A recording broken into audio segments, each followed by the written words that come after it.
Boa noite a todos e a todas. É um prazer, em nome da editora PUC Rio, apresentar o lançamento, né, de mais uma obra do professor Rafael Gonçalves,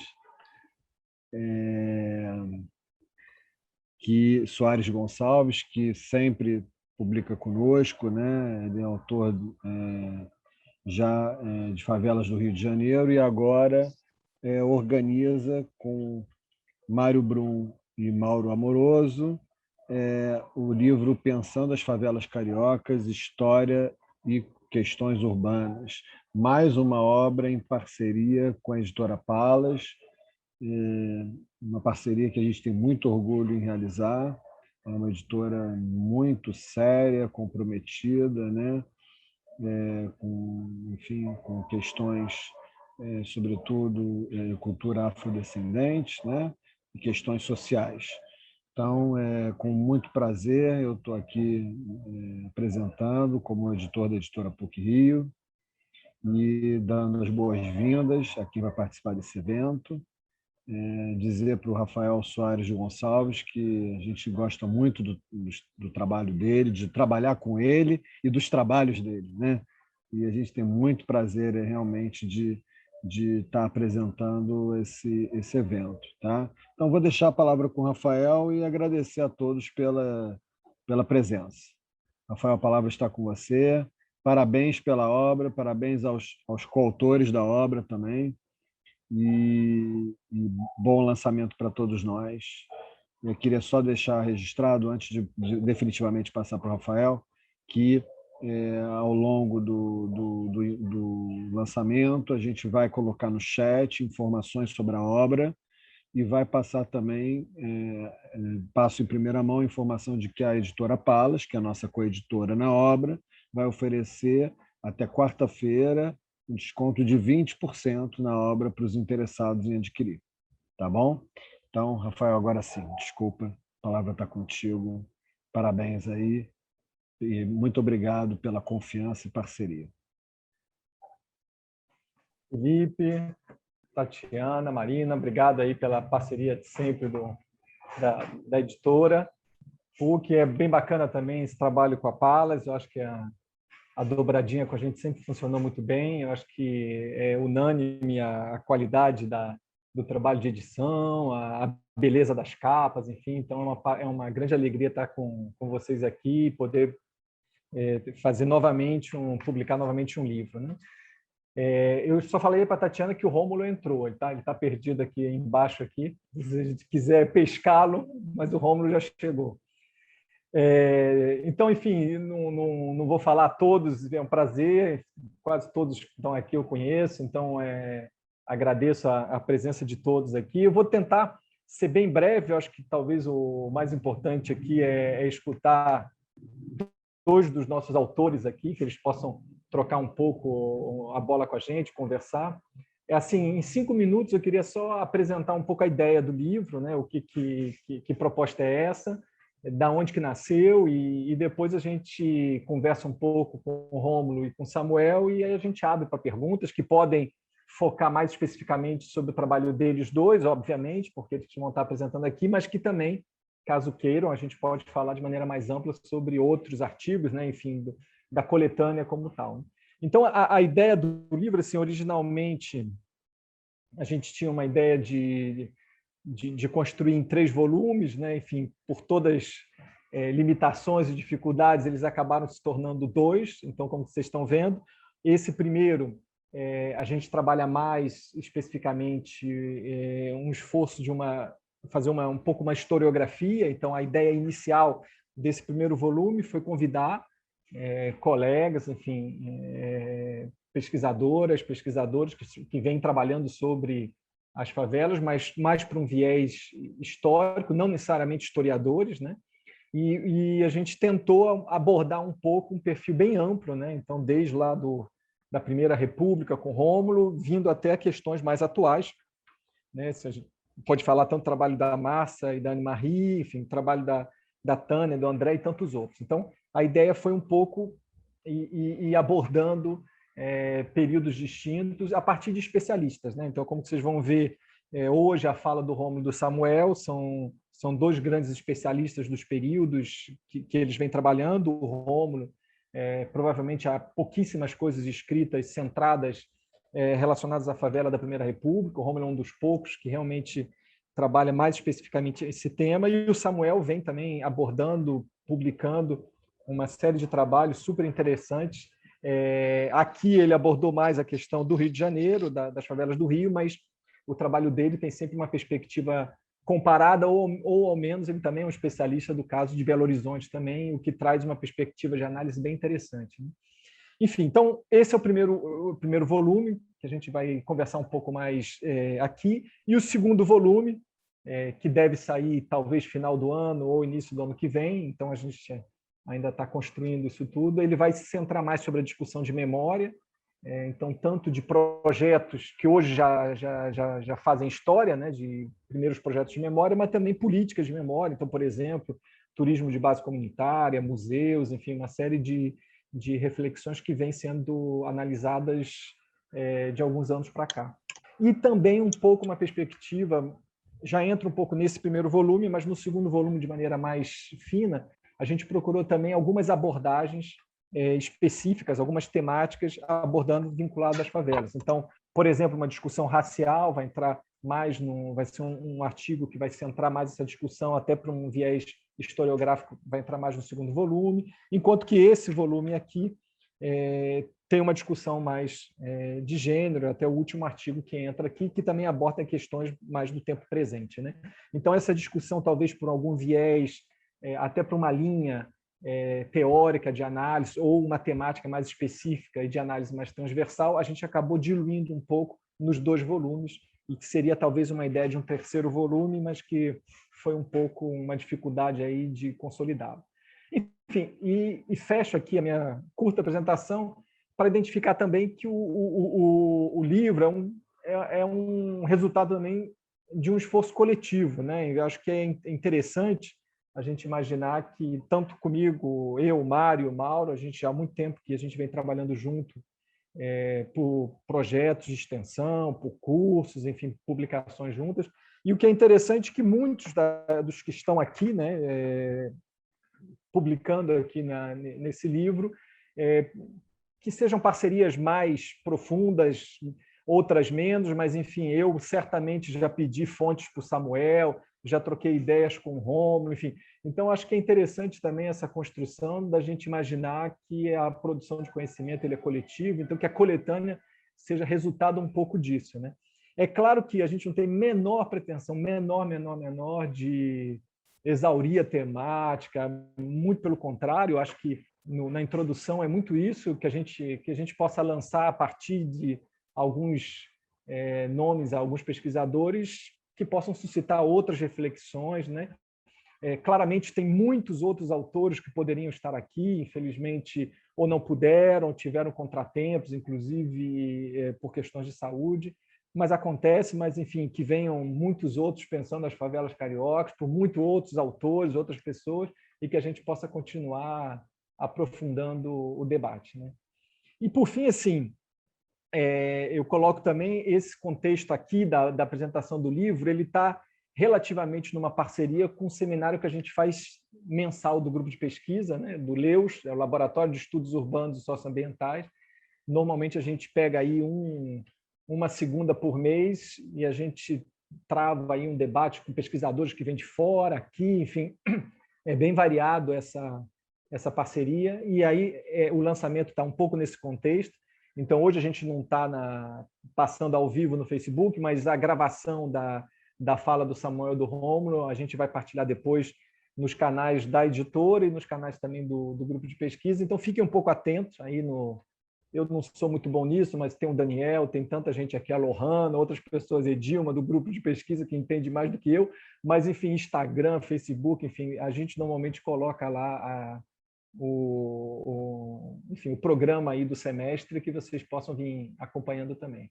Bom, então eu queria começar, acho que a ideia da dinâmica seria de passar um pouco uma fala do Rômulo. Eu combinei com ele e com o Samuel 20 minutos, né, de cada um para falar, e que a gente possa depois ter uma roda de bate-papo, de conversa, enfim, que vocês possam formular questões, etc.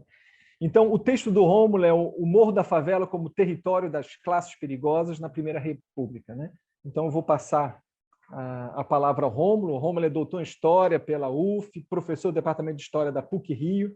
Enfim, e aí, caso você queira complementar a sua apresentação, fique à vontade. Rômulo, muito obrigado por ter participado da coletânea, muito obrigado por estar aqui presente também.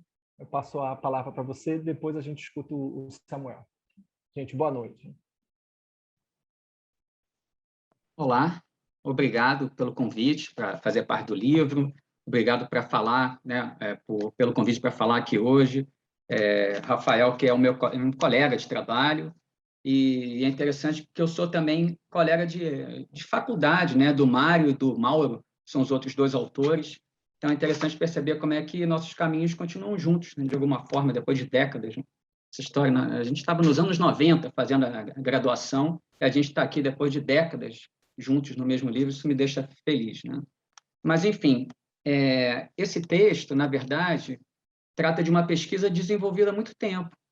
Na primeira metade dos anos 2000, eu fiz uma dissertação sobre o Morro da Favela, na UF, e, logicamente, que esse texto já incorpora reflexões depois do doutorado, né? Mas a base ela foi formulada na primeira metade dos anos 2000, e é interessante, né, como é que pouco se avançou em termos de pesquisa sobre a Primeira República. Você vê, a gente está em 2021, e eu estou falando de uma pesquisa que foi feita ainda nos anos 2000, né, e o Rafael falou, praticamente o Rômulo é o único que estuda essa questão. Né?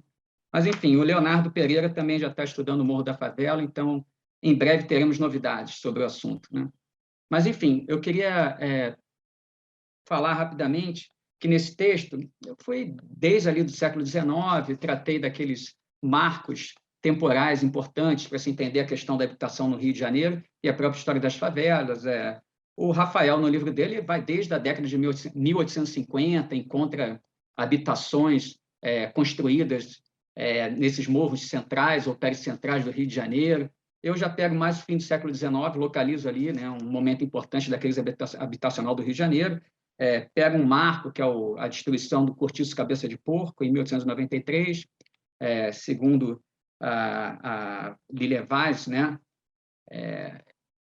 uma população que morava no morro, nesse Cortiço Cabeça de Porco, teria ido para o Morro da Favela, a poucos metros dali, com os mesmos proprietários, inclusive. Depois, coloco aqui um outro marco, que é a volta daqueles soldados que lutaram na Guerra de Canudos, que vão se estabelecer em 1897 nesse Morro da Providência, que a partir daí vai ser chamado de Morro da Favela. É um momento importante porque adensa a ocupação desse morro, né? E a partir dali, com o tempo, essa palavra favela, Morro da Favela, muito associada à experiência de Canudos, onde aqueles soldados, enfim, tinham se alojado. Essa palavra vai ganhando a imprensa ali no início do século XX já. Né? Enfim, falo então de um momento de crise habitacional do Rio de Janeiro, em que, se a gente pegar os dados de 1872 a 1890, ou seja, em 18 anos, a população do Rio cresce 90%. Isso incide, obviamente, sobre a questão habitacional do Rio de Janeiro. Então, é nesse período que a gente vê uma piora nas condições habitacionais, basicamente relacionada com o aumento da densidade domiciliar, principalmente no centro da cidade.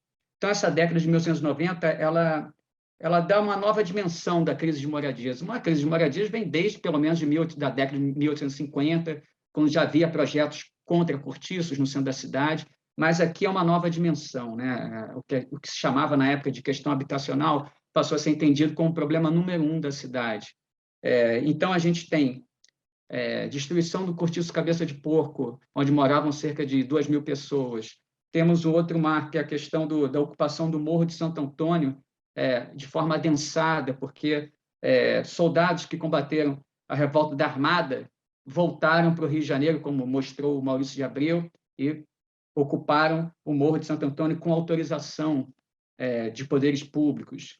Enfim, consequentemente, ali no início do século XX, a imprensa já tem um olhar diferente sobre essas habitações, que ainda não eram chamadas de favelas, né? Mas já tem uma percepção bem especial sobre esses morros do centro da cidade. No caso, Morro da Providência, que passa a ser chamado Morro de Favela, mas também o Morro de Santo Antônio, que ficava ali no centro de negócios da cidade, enfim, ali em frente ao Largo da Carioca.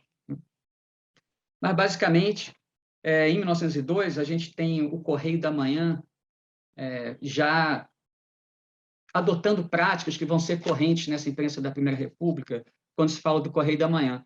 Eu estudei muito o Correio da Manhã porque ele se revelou aquele jornal mais sensível às causas populares, né? E por que isso? Eles tinham uma identidade de jornal de oposição. Esse jornal pertencia ao Edmundo Bittencourt, que fazia parte de uma oligarquia dissidente do Rio de Janeiro, aquele domínio, né, da política dos governadores e tal. Então, me parece claro que fazer carga contra ou não fazer, mas criticar, né, digamos assim, essa questão habitacional no Rio de Janeiro, isso poderia conquistar ganhos políticos, né, para esse jornal. Ou seja, seria uma prova da ineficiência administrativa do Rio de Janeiro, que, por sua vez, estava relacionado ao Distrito Federal, né? Enfim, essa é a ideia aqui que a gente tem que guardar. O Correio da Manhã ele se mostrou sensível às causas populares por conta mesmo dessa oposição. Tá?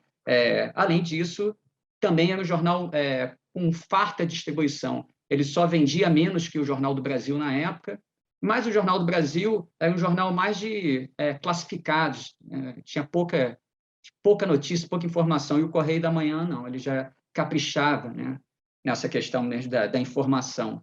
E, por fim, era o jornal do Rio de Janeiro que mais circulava no país, mais até do que o Jornal do Brasil. Então, me pareceu ser o jornal mais importante para eu acompanhar essa história das favelas, numa época, aí eu gostaria de dizer, numa época que não existia a hemeroteca digital, né, que a gente tinha que ir lá mesmo, no arquivo, ler edição por edição. Então, imagina como é que foi a minha vida, que eu, de 1901 a 1927, eu vi todas as edições do Correio da Manhã. Se tivesse a hemeroteca naquela época, acho que eu teria feito duas dissertações, no conforto de casa, colocava a palavra favela, apareceria tudo como um passe de mágica, né? Hoje isso já é possível, mas também queria dizer que isso atrapalha pesquisadores, né? É uma percepção que eu tenho tido vendo os alunos, né? Monografias, dissertações, porque muita informação boa se perde também. Às vezes, você focaliza, né, coloca o nome Morro da Favela, então favela, só vai aparecer informação sobre aquela localidade. Quando você analisa o jornal como um todo, você tem, logicamente, informações auxiliares que vão ajudar muito nessa percepção, nessa análise da favela. Então, a gente também perde. Então, eu não lamento não ter hemeroteca, mas também não reclamo, né, porque muita coisa eu consegui realmente em propaganda, enfim, em ocorrências policiais que nada tinha a ver, né, numa primeira instância, com o que eu estava pesquisando. Então, enfim, consegui ter um olhar mais amplo por conta dessa, ainda, né, precariedade dos meios de pesquisa pré-internet.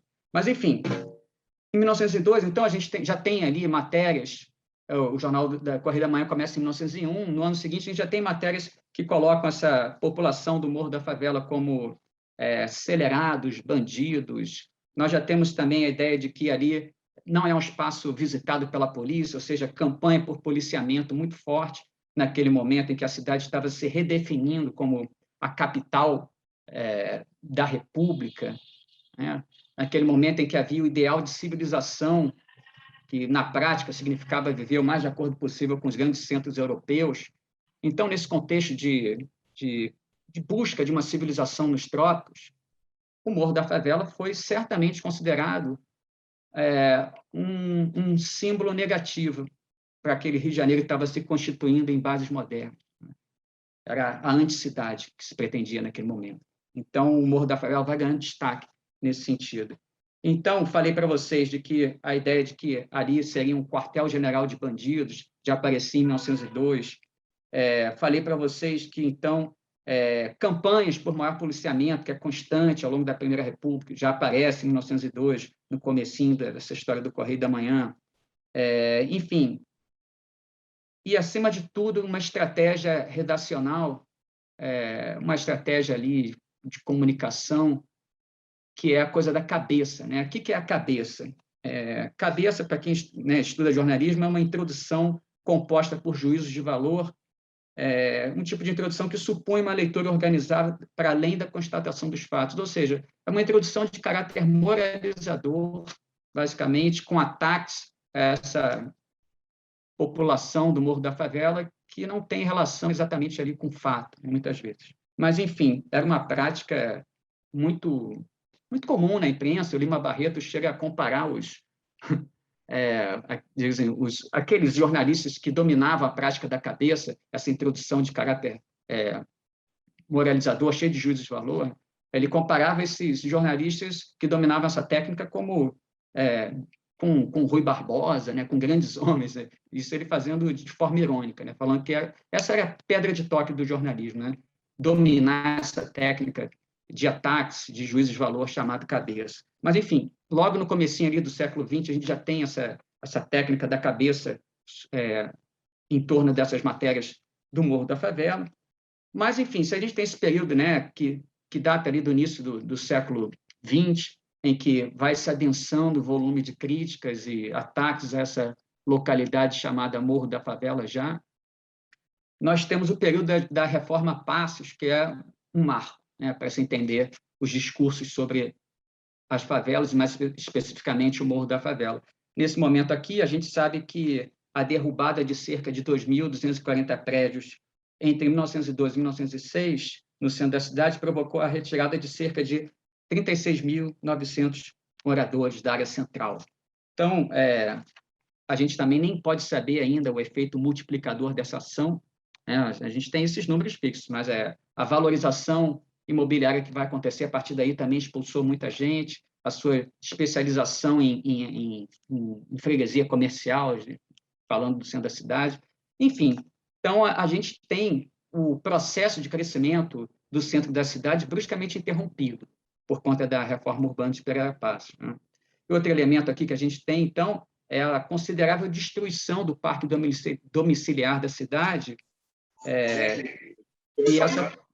e essa população que vai cada vez mais se dirigir àquelas freguesias pericentrais, né? Aquelas, digamos assim, freguesias contíguas à chamada Cidade Velha.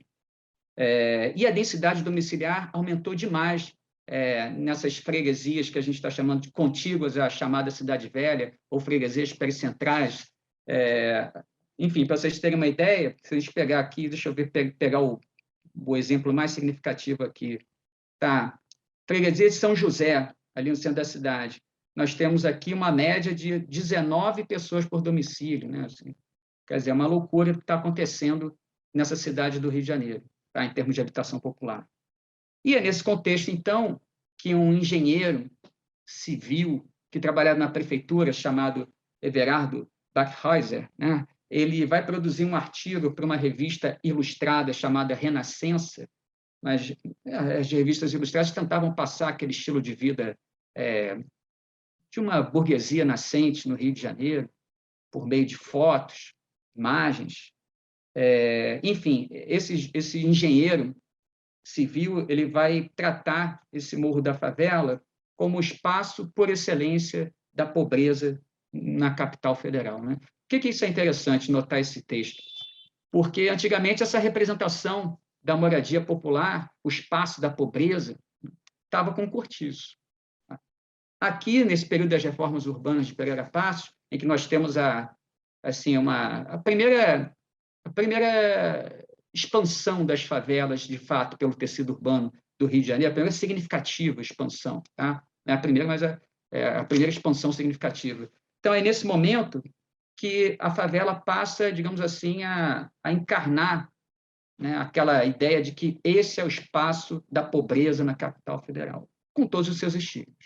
Essa é a mudança, é um marco importante para a gente entender a questão da habitação na Primeira República. E, ao mesmo tempo que a gente tem essa mudança de visão, nós temos também uma visão alternativa dos moradores do morro, da favela, né?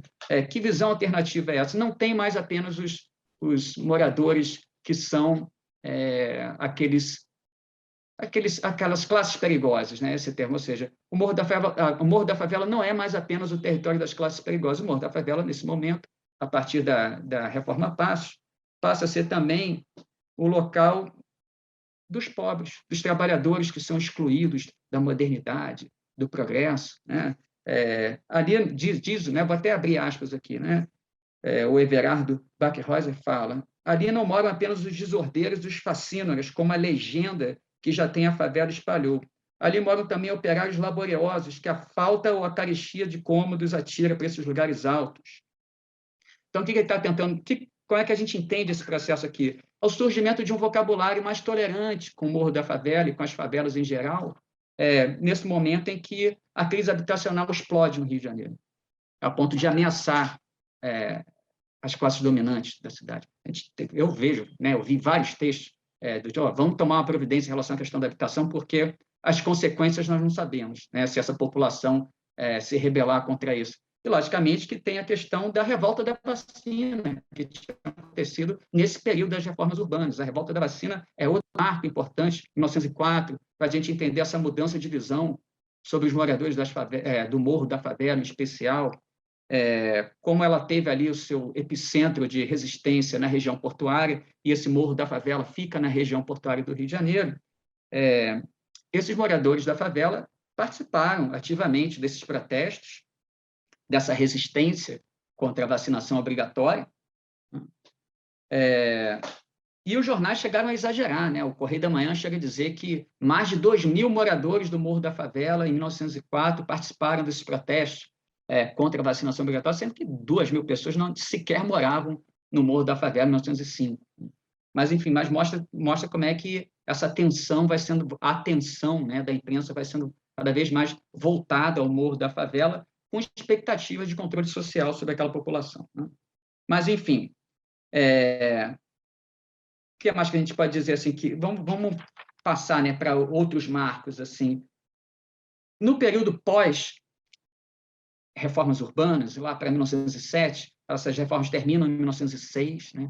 Então, no ano seguinte, nós já temos desdobramentos na imprensa desse período de grande crescimento habitacional. A ideia de que o Morro da Favela já tinha uma tradição. A gente vê nas reportagens a palavra tradição. Ou seja, se antes ela tinha uma legenda, como diz o engenheiro civil Everardo Backhäuser, né? Tinha uma legenda de facínoras, aqui a gente já tem uma tradição, tá? Uma tradição que é muito relacionada, inclusive, até à memória de Canudos. É interessante como é que a imprensa já começa a citar, fazer relações. Canudos era um local belicoso, um local de guerra, assim como esse Morro da Favela né?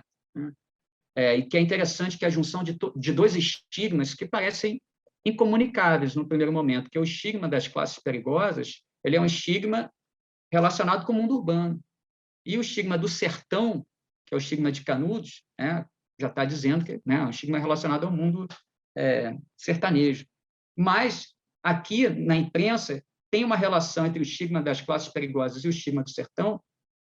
Essa relação é possível justamente pela questão das classes perigosas, né? Justamente pela questão da violência, da desordem, do tumulto. E é interessante como que nos anos 20 essa relação vai ser redefinida com o fenômeno do cangaço.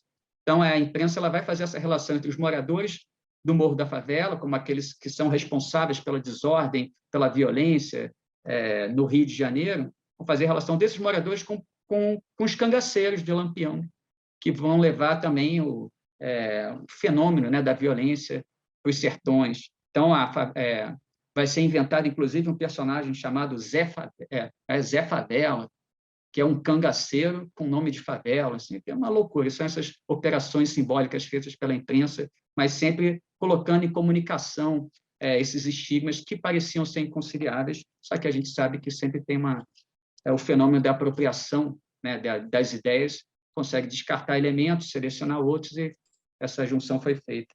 Mas, enfim, em 1907, né, pouco depois das reformas urbanas, a gente tem essa coisa de uma tradição.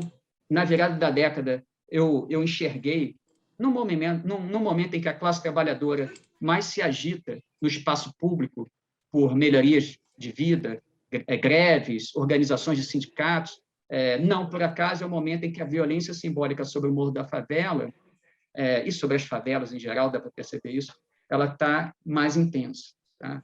Então, é interessante notar, é o que eu falo, né? Assim, se a gente ficar só vendo a palavra favela, como a gente faz hoje, eu não conseguiria entender, né, o porquê do aumento do estigma em certos períodos.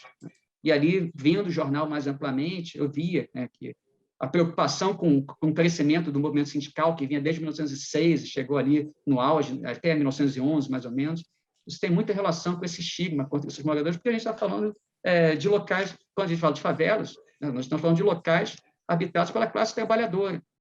Né? É isso que a gente não pode perder de vista. Então, logicamente que o ataque vai ser forte sobre essas localidades. Então, essa relação que a gente pode fazer, que eu percebia nos jornais.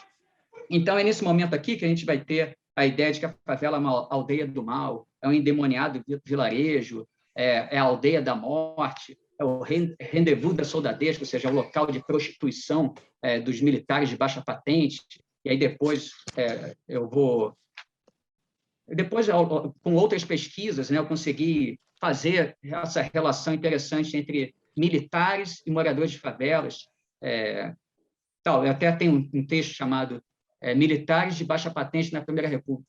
Os primeiros habitantes das favelas, né, como é que eles sempre aparecem no início, né, da história de favelas, e é interessante notar como o Morro da Favela era muito habitado por militares de baixa patente, que, digamos assim, na época também sofriam estigma. O serviço militar não era lugar para pessoas honradas, cidadãs, proprietários ou trabalhadores na época. Então, o que acontecia? Era um estigma que já existia de muito tempo sobre esses militares de baixa patente. O alistamento antigamente era obrigatório, depois acabaram com o alistamento obrigatório, mas continuaram alistando à força vadios, criminosos, e a gente sabe que o critério de sorteio era atravessado também por critérios que não eram muito republicanos, né? Ou seja, membros, né, da classe alta, da classe média, não frequentavam, né, classe média emergente, não frequentavam esse serviço militar também nessa época. Então, isso é um preconceito antigo que já existia sobre esses militares de baixa patente, que é potencializado agora pelo estigma contra as favelas. Mas, né, novamente, são estigmas diversos se encontrando nessa história do Morro da Favela. Tá? Outra questão que a gente vê muito nessas reportagens, desde o começo, né, mas aqui parece mais forte, essa ideia de que todas as pendências nesse morro são resolvidas à base de tiro ou de faca. Né? Então, o Sidney Chalub tem um trabalho importante sobre... É uma antropologia urbana ali de trabalhadores da Primeira República, e ele fala que o chamado desenlace violento, na verdade, ele era uma possibilidade legítima, né, de se solucionar certas desavenças segundo as classes populares do período. Então, basicamente, era uma violência que era normatizada, e isso leva à necessidade de a gente entender esses conflitos nesses morros como eventos políticos, né? Dentro de um microgrupo sociocultural. Dentro dessa perspectiva antropológica, a gente pode entender esses conflitos que ocorriam dentro desses locais de moradia da classe trabalhadora. Né? Mas, logicamente, que a imprensa se utilizava desses conflitos como uma forma de falar que aquilo ali era o espaço da barbárie. Né? Enfim, se a gente pegar as revistas policiais da época, a gente vê o que significava o duelo. O duelo, para eles, era uma prática que não existia nos povos civilizados, mas que remontava ao tempo das cavernas. Então, cada vez que se falava de duelo, né, no Morro da Favela ou em outras favelas, você estava ali realmente fazendo uma carga que, segundo a criminologia, tratava de povos pré-históricos. Né? Mas, enfim, como é que a gente pode pensar em outros marcos? A década de 10 é um outro marco, né, em geral, porque esse expediente da cabeça... Eu vou te pedir Desculpa, chegamos já aos 20 minutos? Já passamos. Então tá. Mas vai lá. Não, eu vou tentar concluir falando muito rapidamente, em 2 minutinhos, os marcos, né, para se entender essa habitação popular, a história das favelas, da habitação popular na Primeira República. Então, o marco é a década de 10, quando essas cabeças, quando essa introdução de caráter moralizador sobre o Morro da Favela, essa cabeça some. Né? Então, surgem protocolos de leitura rápidos, velozes, como Cenas da Favela, A Tristemente Conhecida Favela, que são capazes de resumir já uma década de ataques a essa população, ou seja, nos anos 10, ficar fazendo longas introduções moralizadoras sobre o Morro da Favela já é uma prática redundante, né? Então, a gente tem esses protocolos de leitura rápidos, eficientes, capazes de resumir um histórico de preconceito contra esse Morro da Favela, com os discursos nacionalistas. Isso está relacionado com a própria resistência dos populares nesse espaço público, isso está relacionado, de alguma forma, com o modernismo, né? Mas é o momento, então, em que essa visão mais tolerante ganha o espaço, inclusive o Morro da Favela passa a ser visto como um símbolo nacional naquele período, né? E, ao mesmo tempo, nós temos uma ocupação policial no Morro da Favela, né? Isso que é interessante. Ou seja, essa visão mais tolerante com o Morro da Favela, que é uma tentativa de revisão, né, do que foi falado sobre o Morro da Favela. Não, o Morro da Favela não é tão violento assim, isso é uma invenção da imprensa, de outros tempos.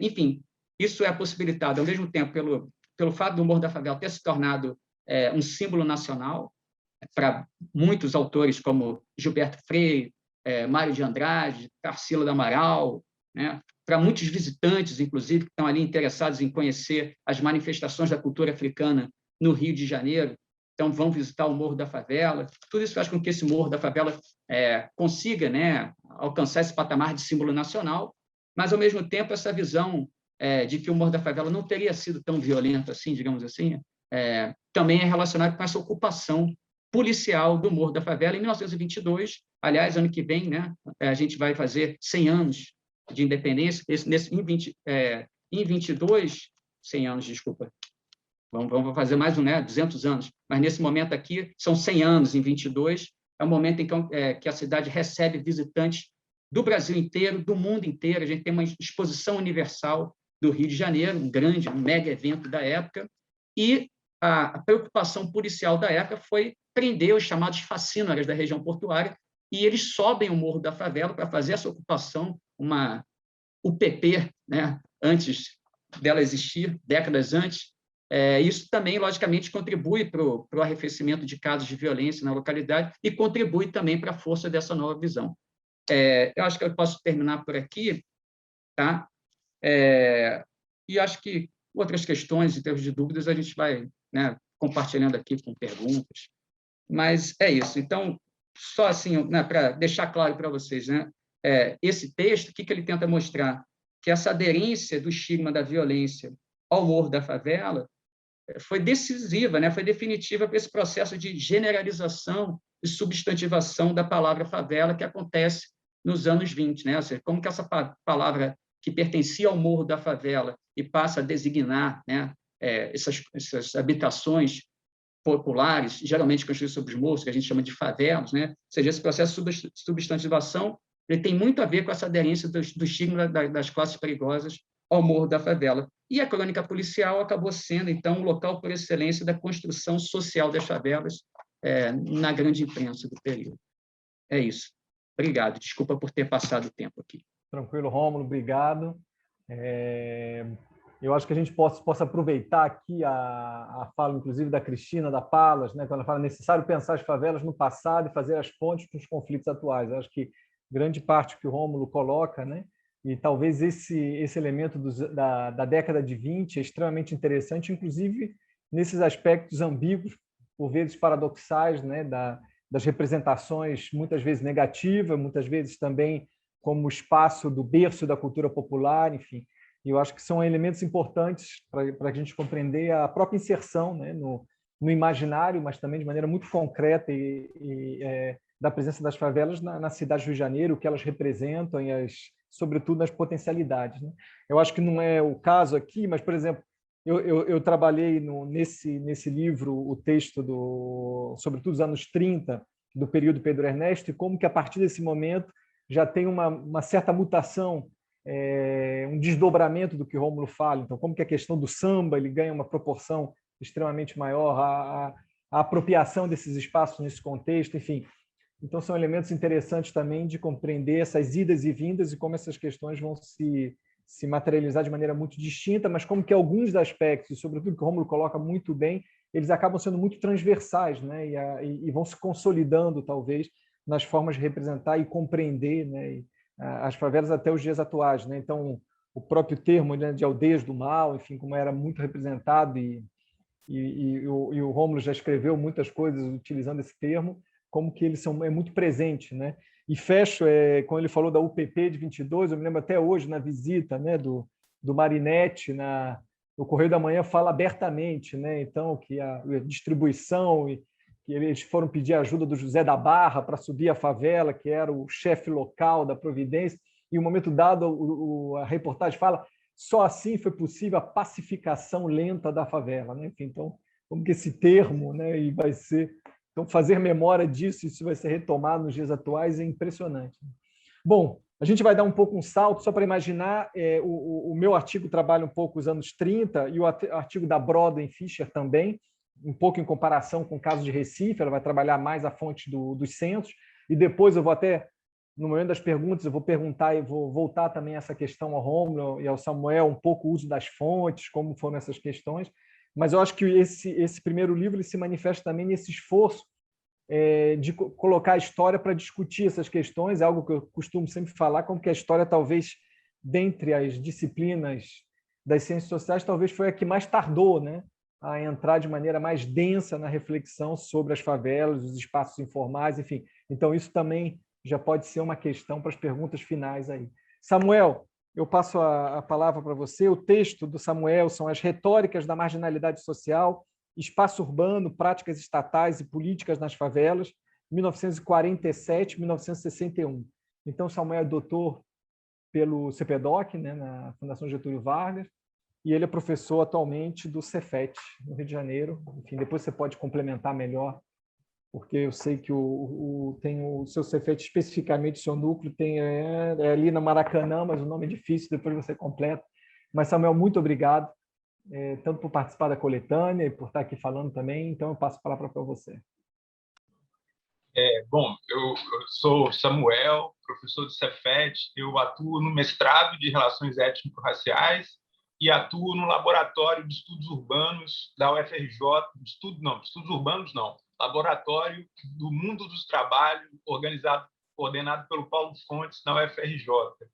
E eu queria agradecer também a presença de todos, agradecer a apresentação do Rômulo, a editora, e o Rafael, né? O Rafael, eu acho importante começar falando um pouco assim, da honra que eu tenho de participar da coletânea, porque não é qualquer coisa, né? O Rafael, o Rômulo e o Rafael, o Mário e o Mauro, eles vêm fazendo uma coisa que é muito difícil no campo da política científica, né? Eles dão cursos de extensão, fazem cursos de especialização, orientam muitas pessoas. Eles têm um seminário na Ampul sobre habitação popular, debate sobre informalidade urbana, que vem se consolidando desde 2012, pelo menos, que eu conheço, né, Rafael?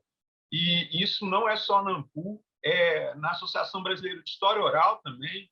E o Rafael é uma monstruosidade em termos de produção de artigo. Às vezes eu vou atrás do que ele está escrevendo e ele escreve muito, com muita gente, diferente. E isso é muito importante frisar isso aqui. Essa coletânea, né, quando eu falo que eu tenho prazer e orgulho de estar participando, eu agradeço muito o Rafael, o Mauro e o Mário por ter me convidado, porque é fruto de uma política científica num país que destrói isso, né? Então, eu fico muito orgulhoso de estar aqui hoje falando com vocês, comunicando com vocês. E quando o Rafael me convidou, eu estava saindo de uma luta, né? Eu coordenei 2 anos no mestrado de Relações Étnico-Raciais aqui no Cefet, e é uma luta, porque quando você vai para uma posição de fazer a política científica acontecer, você vê o tanto de dificuldade que é, né? Quais são os gargalos. Então, assim, eu saí estafado e o convite do Rafael foi muito bacana para me recuperar, voltar na minha tese, que eu gosto muito, e voltar a escrever também sobre o tema. Então, eu agradeço muito, Rafael, por isso. né? Você marcou assim um momento que eu estava no meio de uma confusão, porque coordenar programa de pós-graduação é uma confusão, e aí marcou uma virada para mim, né? O retorno na minha tese. E a minha trajetória no campo de estudos da favela, ela é uma trajetória que ela transita basicamente em pesquisas de dois lugares, né? Eu estudo Belo Horizonte, Rio de Janeiro, e vou construindo escalas de comparação entre essas duas cidades e pensando que as análises sobre a informalidade urbana, ela não diz respeito simplesmente a uma localidade, ela circula, né? E acho muito importante a gente ter essa dimensão, né? O que se fala da favela, do mocambo, da vila, do subúrbio, essas coisas circulam, tem uma circularidade e constroem escalas de aproximação em níveis nacionais e internacionais, transnacionais, né? E isso eu acho muito importante frisar. Minha trajetória ela está ligada a isso. Quando eu vim fazer o doutorado no CPDOC, a minha intenção era observar como que isso ocorria em Belo Horizonte, no Rio de Janeiro, e o artigo que eu publiquei no livro tem a ver com essa pesquisa. Eu vou tentar aqui cumprir o prazo para dar oportunidade de a gente conversar. A gente está com muita gente aqui, né? 28 pessoas na segunda-feira, não é pouca pessoa, ainda mais no meio dessa situação louca de trabalho, home office. Então, eu vou tentar ser breve para a gente poder conversar. Eu, basicamente, organizei o meu artigo em 3 argumentos, né? O primeiro argumento é que, a partir dali dos anos 40, dos anos 50, você tem ali, igual o Rômulo colocou muito bem, acho que o Rômulo ele é muito bacana dar com você, Rômulo, porque você realmente é uma referência nos estudos sobre a Primeira República quando se fala de substantivização dessa palavra, né? O que é a transformação desse nome próprio em um substantivo, um símbolo. E favela se tornou um vocábulo para falar de pobreza urbana, né, na Primeira República. E nos anos 30 a gente tem um discurso que ele é mais amplo, que vai inserir a favela num circuito diferente, a partir dos anos 30, 40, 50, que é o debate sobre a questão social e sobre o padrão de vida, né? O debate sobre o padrão de vida e marginalidade urbana. E o meu artigo ele joga a gente para essa discussão. E o argumento que eu tento desenvolver, primeiro, é que a gente tem o surgimento não, eu acho que surgimento é uma palavra muito forte. Eu acho que é muito mais uma intensificação de um certo discurso heterotópico sobre a favela, né? A favela é vista como espaço da desordem, é visto como espaço de uma outra cidade, tem várias menções de discurso sobre a favela em que ela não é vista como parte da cidade, né? E aí é difícil a gente situar um discurso, um local específico, porque isso é difuso. No campo das artes, no campo da música, é difuso no campo do cinema, são várias articulações para falar isso, né? E tem algumas coisas que permanecem nesse discurso heterotópico, né? A dualização, uma perspectiva de oposição da cidade à favela, asfalto, morro. Você tem uma perspectiva de não situar a localidade, ainda que seja super complexa, já nesse período, a informalidade urbana das favelas, ela tem uma vida social e de sociabilidades muito diversas. É difícil, inclusive, a pesquisa, quando você vai para os documentos, situar, entender essas diversas sociabilidades, porque às vezes as pessoas acham que não tem nada lá, é o lugar da ausência, e não, tem muita coisa. Mas a tônica desse discurso heterotópico é um apagamento, um silenciamento disso. E esse discurso ele reproduz estigmas, né? Não fala dos moradores e coloca a favela como se fosse uma certa região moral da cidade, que baliza estigmas. Esse é o primeiro argumento que eu tento mostrar, sinalizar, que tem a ver com uma certa continuidade desse debate que o Rômulo faz, mas tem diferenças, né? Eu acho que a quantidade de especialistas, de locais que vão abordar isso é uma diferença E eu não, no artigo meu, eu não situo isso, mas eu só anuncio isso, porque eu acho que é importante anunciar, né? Porque é um problema para o campo, né?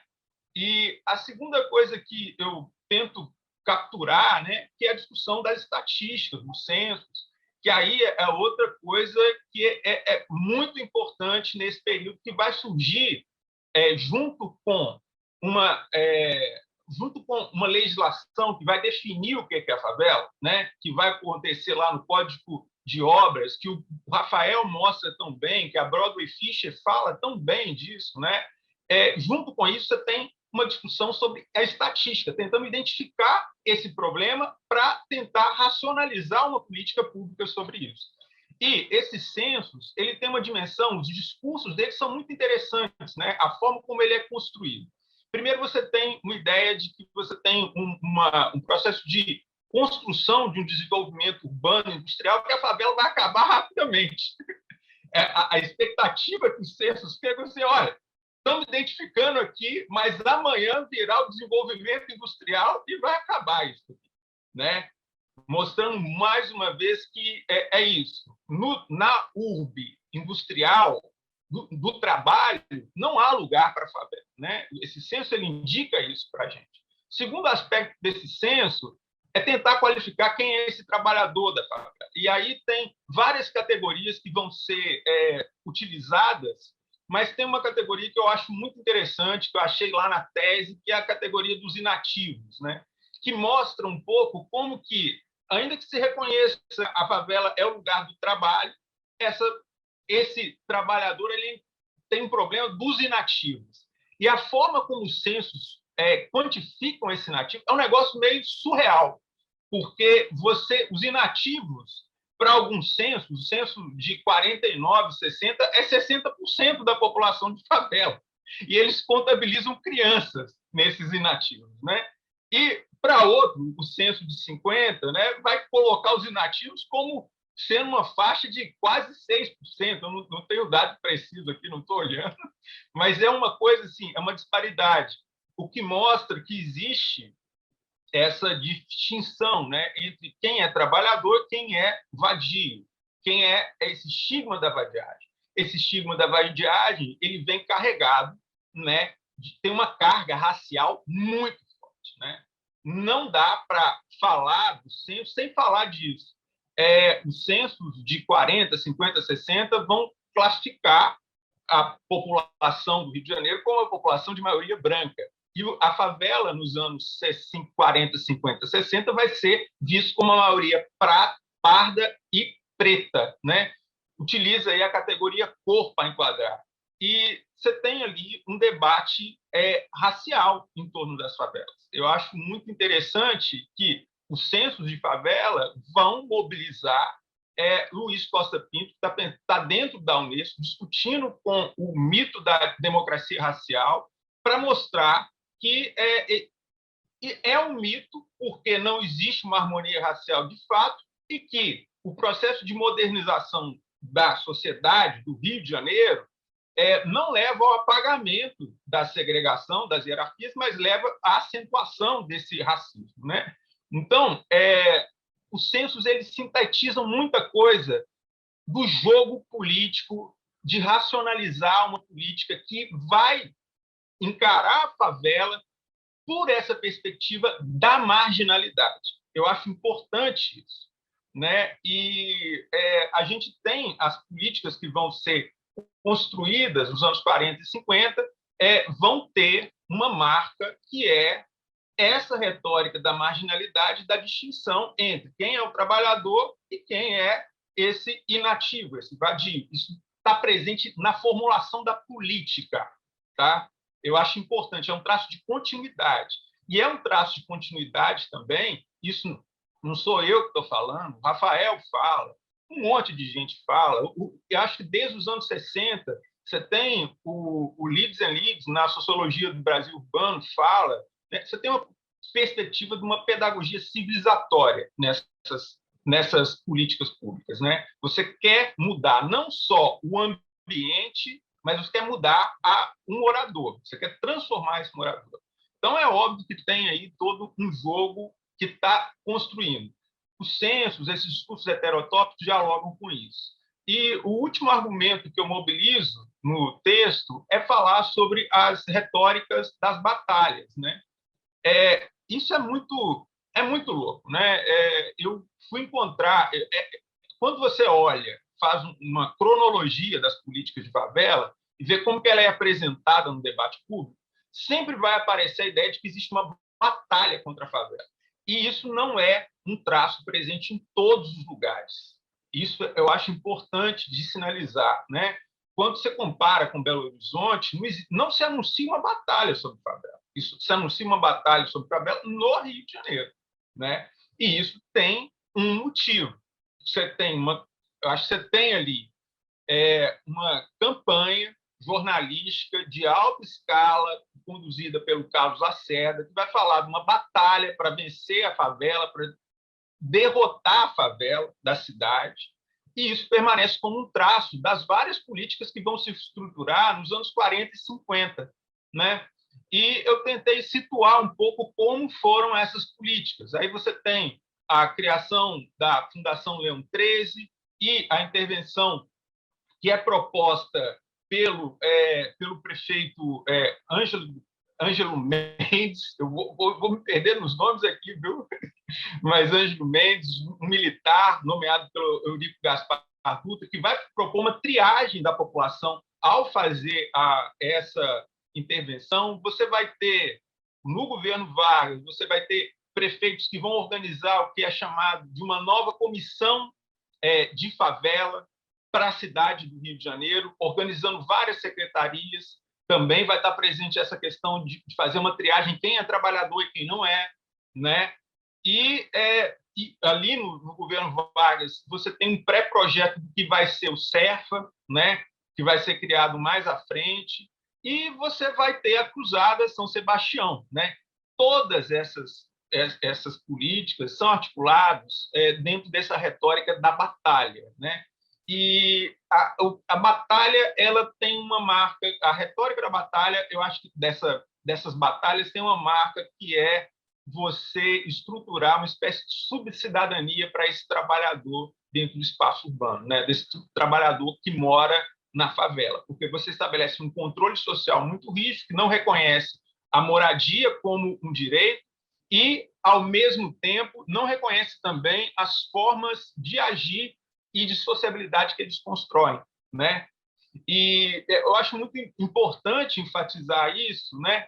Que é uma subcidadania e a dinâmica disso dentro de uma escala que não fique só no Rio de Janeiro, porque quando a gente olha outras localidades, processos de crescimento urbano intenso na segunda metade do século XX, esse perfil, né, que eu estou chamando aqui de subcidadania, mas a gente pode encontrar outras maneiras de falar, né?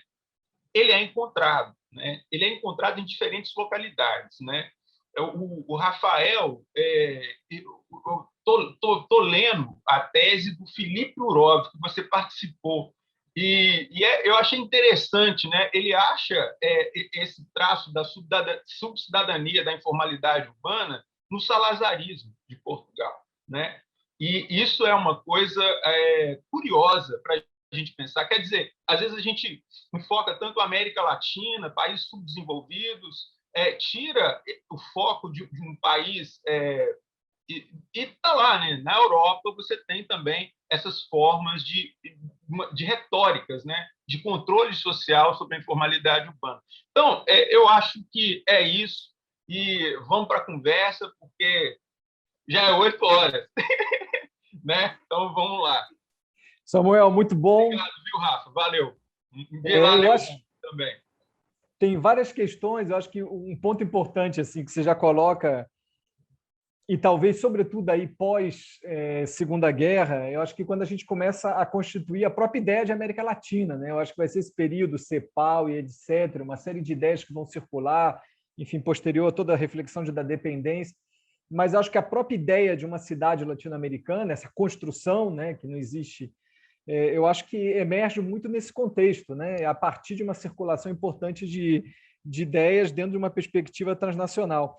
Eu acho extremamente interessante vários pontos, por exemplo, toda essa reflexão que você faz dos inativos, né, quando eu vejo as fichas da Leão 13, da Cruzada São Sebastião, enfim, quando você começa a analisar o perfil de trabalho dos moradores, por exemplo, da Praia do Pinto, eles estão completamente integrados nessa dinâmica. Enfim, o que considerar de nativo, a gente pode voltar até o texto lá do Topalov, quando ele vai trabalhar essa questão das políticas de assistência, desemprego, enfim, como que muitas vezes muitos estão conectados aos institutos e APIs, outros não, e essa circulação, ou seja, a informalidade, talvez habitacional, propriamente urbana, não necessariamente e também circula, mas é muito mais complexo na informalidade do trabalho. Eu acho que tem relações muito mais complexas nessas integrações. E quando você faz alusão ao Luiz Costa Pinto, enfim, não é um elemento que o trabalho... Mas é interessante, eu vendo o texto dele, né, a discussão que eu fiz também de censo, ele usa um momento dado que o Rio de Janeiro tem uma segregação vertical, né, quando ele vai fazer a comparação com os Estados Unidos, né, para sair do escopo americano do gueto, e ele fala, não, aqui não é horizontal, né, é vertical. E é interessante quando o Andrelino Campos, quando ele trabalha o mapa racial, né, do Rio de Janeiro com o censo de 2010, quando você olha a Zona Sul do Rio de Janeiro, o projeto das remoções também foi um projeto racial, né? Enfim, hoje a Lagoa Rodrigues de Freitas é 99% branco. Quando você pega Ipanema, Leblon, é impressionante. Você vê umas linhas, que são as favelas que restaram, né? Por exemplo, no Leblon é impactante a Cruzada São Sebastião, é uma linhazinha ali que manteve. Enfim, então, são vários elementos bacanas. Eu acho que talvez nessa dimensão da luta do plano contra o Rio de Janeiro, talvez algo um pouco anterior que a gente poderia fazer em termos de comparação que a Broadway vem fazendo seria Recife, né? E talvez até o próprio Vitor Tavares de Moura, né? Talvez seja um elemento também de articulação da luta contra os mucambos que traz para a luta contra as favelas. Enfim, tem várias possibilidades de análise. Eu acho que a gente vai abrir um pouco assim a questão do debate. Talvez eu vou jogar uma primeira bomba aqui para vocês, enfim, um primeiro questionamento, e aí a gente pode ir vendo, né, na medida do possível. Eu não sei como é a dinâmica um pouco da editora também, mas se as pessoas vão falando, a gente faz um pacote assim. O que eu queria lançar assim, são duas questões, talvez uma muito mais pessoal, que às vezes a gente tem dificuldade na pesquisa, né? Eu acho que uma coisa que o Samuel colocou que é cada vez mais interessante hoje, e a PUC, né, apesar, enfim, da PUC ser considerada uma universidade de elite, é impressionante também que todos os meus alunos, especificamente, são moradores da Baixada, são moradores da favela, e é bacana que hoje eles estão na graduação, mas muitos já estão no mestrado, no doutorado, eu já tenho alunos pós-doutorado e muitos já estão virando professores, então, ou seja, são grandes pesquisadores já. E eu acho que tem uma articulação e uma entrada, e certamente o Rômulo também, o Samuel, que traz elementos bem bacanas, né? Então, acho que o que eu, primeiramente, eu acho que seria interessante, assim, vocês já há muito tempo, né, que trabalham sobre favelas, né? O Rômulo, ele tem outros amores também, a gente vê aí nas costas dele, né? A coleção de LPs que ele tem e uma série de outras especialidades. Mas o que eu faria para vocês é uma pergunta muito pessoal, que normalmente a gente não fala, e foi uma pergunta que o Mauro fez para a gente no lançamento do livro na quinta-feira. Como que vocês chegaram nesse debate, né? Por que vocês discutiram favela? Como que essas questões chegaram, né? Eu acho que parte desses dois artigos, dos artigos que vocês apresentaram aqui, eles são muito enfim, representam muito o que vocês vêm discutindo até então. Então, como vocês chegaram nessa questão? E o segundo ponto, talvez mais para os historiadores, Samuel e Rômulo, né? Eu acho que um elemento, talvez, que a história tardou muito, eu acho que tem um elemento um pouco epistemológico, né? Da dificuldade de compreender que esses espaços têm um passado, têm uma história, né? Isso permeou muito habitações espontâneas, enfim, e o próprio Samuel falando como que a política dos anos 40 e 50, eles estavam muito construídos na ideia que isso era temporário, né? Que isso era provisório, isso iria passar. Então, projetar isso no tempo, apesar do que o Rômulo já fala, que nos anos 20 a gente já falava de uma tradição, mesmo em um viés muito negativo, enfim. Mas, assim, como vocês veem essa dificuldade, né, do historiador de abordar essa questão? E eu acho que também tem um elemento muito metodológico, né? Enfim, as fontes específicas da favela pressupõem, de alguma forma, uma certa criatividade, né? A gente não vai chegar num arquivo e vai estar lá assim, favela, né? E a gente vai estar enfim, muitas vezes a gente trabalha com fontes que a gente nem poderia imaginar que ali teriam dados extremamente interessantes. E eu dou um exemplo, por exemplo, nesse artigo do livro, eu trabalhei o plano de construções escolares de Nereu Ramos, que ele trabalhou para o Anísio Teixeira, enfim, na construção do plano do período Ernesto para as construções escolares no período aí do mandato dele. E é super interessante porque é um plano que não tem menor viés inicialmente em favelas, mas ele faz uma abordagem distinta do que Samuel colocou dos censos, né?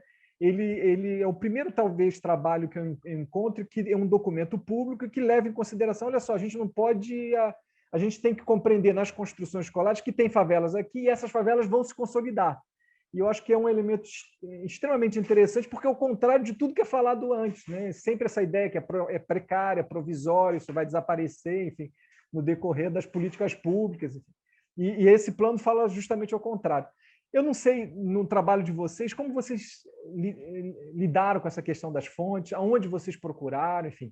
Então, vamos fazer uma primeira troca e depois eu vou juntando aqui as questões e faço um segundo levantamento aí. Passo para o Rômulo, depois para o Samuel. A gente pode fazer uma troca rápida assim, e eu prometo que eu vou ser agora, diante, curto e sucinto. E eu também, né? Vamos lá. Bom, primeira pergunta, como que eu cheguei ao tema? Isso é interessante. Eu tive uma criação de classe média da Zona Norte do Rio, né? Estudei em colégios particulares, depois passei para a UF. Enfim, não fazia parte da minha preocupação, quando entrei na universidade, a questão das favelas. Realmente é uma paisagem ali naturalizada. Por que é uma paisagem naturalizada? Porque eu ia a jogo de futebol, sempre na torcida do Vasco. Vasco, nessa época, ganhava do Flamengo bastante, anos 90. Os bons tempos, né? Que hão de voltar. Um dia esses bons tempos vão voltar. Mas, enfim, aí eu me lembro, quando a gente marcava gol no Flamengo, a torcida do Vasco cantava Silêncio na Favela, né? E eu cantava junto, obviamente, né? Eram estigmas que estavam naturalizados ali, né? E quando eu entrei na universidade, logicamente que eu fui ali, né, conhecendo mais a questão das desconstruções históricas, apareceu um curso no ano de 2000 chamado História e Etnografia das Favelas Cariocas. Marcos Alvito ofereceu esse curso em 2000. Marcos Alvito, que é o meu mestre em Conteste, tá? Até hoje ele é o meu mestre, e ele deu esse curso e eu tive um estalo, né? Uma espécie de frio na espinha. Eu falei, poxa, tá aí, esse curso deve ter uma relevância social, e naquela época, né, da história, eu estava sempre em busca desses cursos, uma tônica social, né? Enfim, era um curso que me parecia inovador, único, né? Ou seja, história das favelas. O Rafael acabou de falar aqui que a história não tinha que a favela não tinha história, né? Até há pouco tempo. Enfim, eu fui fazer até como ouvinte, né? Todo mundo queria fazer esse curso, não tinha, as vagas já tinham acabado, eu não tinha ainda quantidade de matérias cursadas para chegar aí, mas eu pedi para o professor abrir um novo módulo, ele abriu, enfim, e não me arrependi, né? E fazendo esse curso, então, aquela coisa de desnaturalizei esses preconceitos, né? Ou desnaturalizei essa paisagem chamada favela. Logicamente que eu entendi, né, o que significava a torcida do Vasco gritar silêncio na favela a partir daquele curso, entendi historicamente, inclusive, e esse curso me tocou tão fortemente a ponto de eu depois vir a estudar favelas. Eu me lembro que o Marcos Alvito, quando estava tratando da Primeira República, ele soltou um comentário que, para mim, fez toda a diferença, né, na minha formação. Se eu tivesse faltado essa aula, nem sei, mas ele soltou um comentário assim, notem como que na Primeira República um imaginário sobre as favelas já está sendo criado. Ele soltou essa frase, né? E aquilo ficou na minha cabeça. E foi justamente aquilo que eu fui estudar depois, né? Eu fiz um projeto de mestrado sobre os liberais exaltados no período regencial, ou seja, eu era um estudioso do período regencial, ou seja, do Brasil imperial, estudava os liberais exaltados, que era um grupo ali mais afeito à cidadania, naquele período, para ampliação da ideia de cidadania, que a gente chama hoje de cidadania, mas enfim.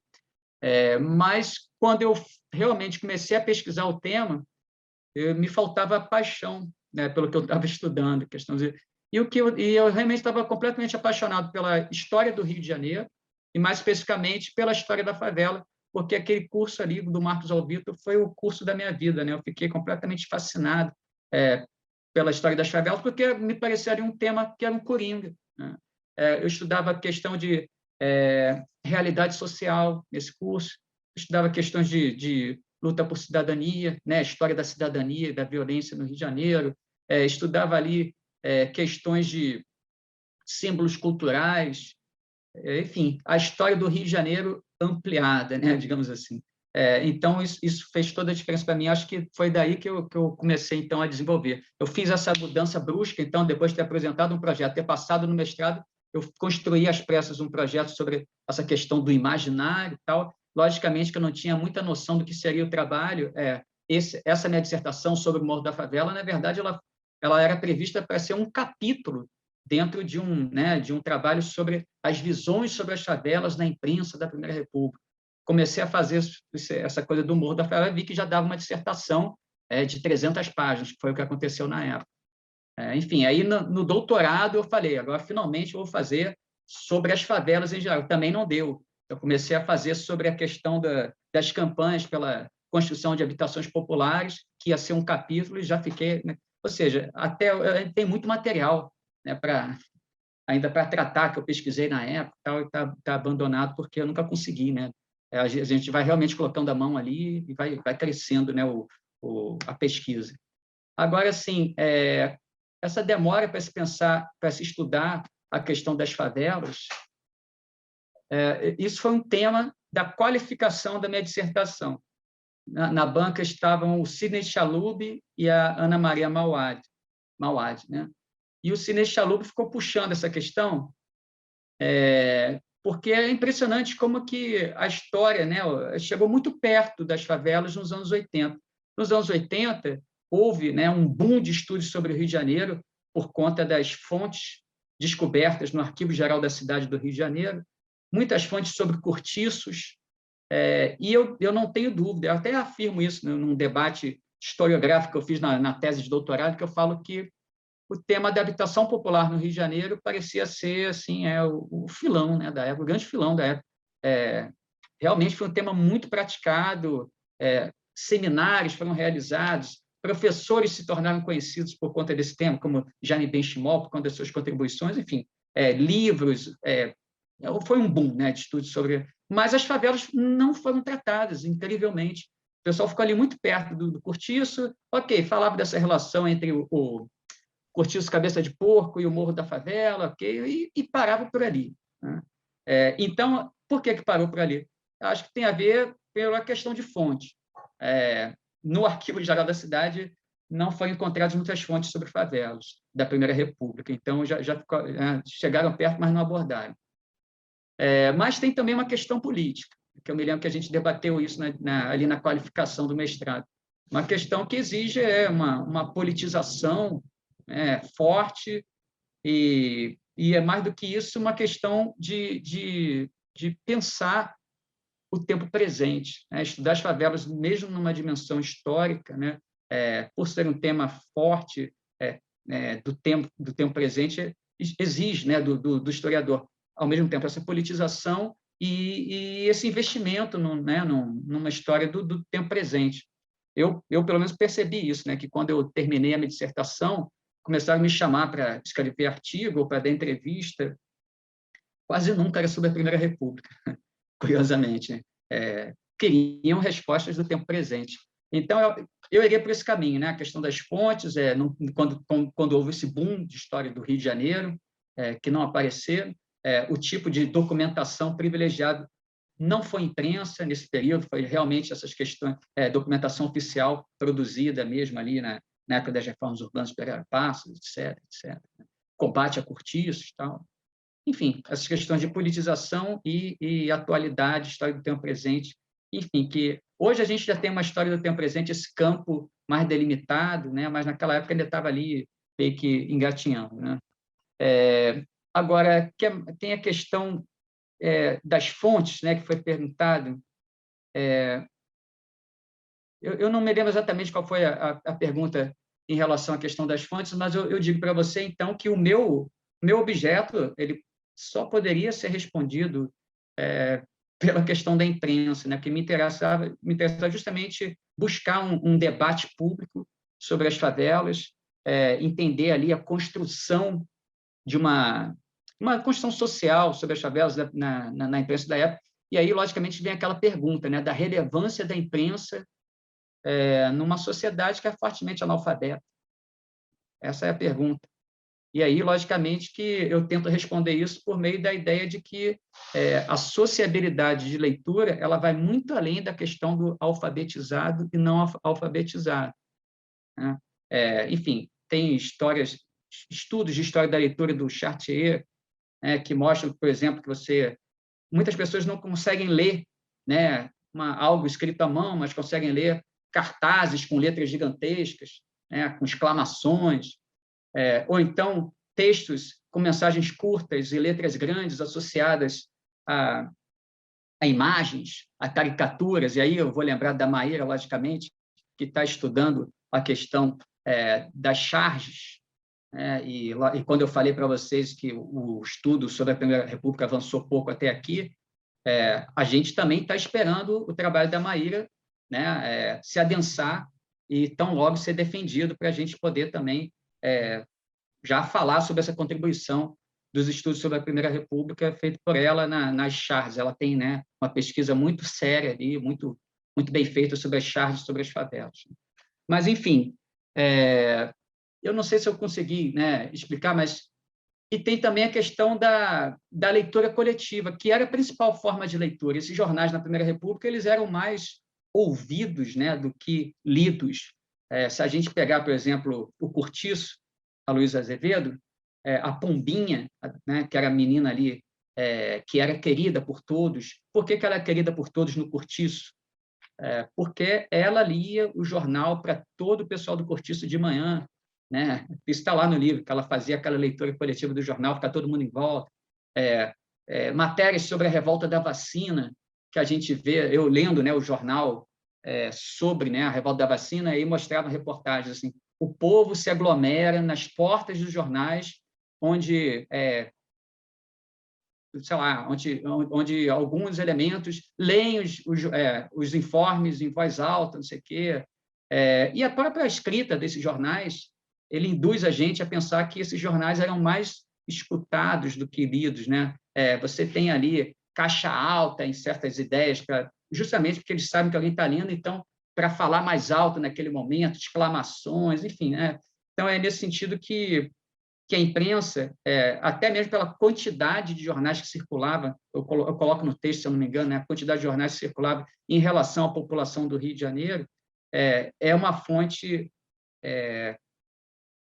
relevante para se entender o debate público sobre as favelas naquele momento, né, que a gente está chamando ali de construção social das favelas, ou então, enfim, uma tradição de pensamento que vai sendo formada naquele momento e que depois vai ser revalorizada segundo cada contexto e que chega aos dias de hoje de variadas formas. Essa coisa da cidade partida, né? Isso daí a gente vê ali esse pensamento do auto-cidade já colocado, né, nas favelas, sobre as favelas, território das classes perigosas, isso vai ser revalorizado nesse momento quando chega o tráfico de drogas, de cocaína, né, nas favelas.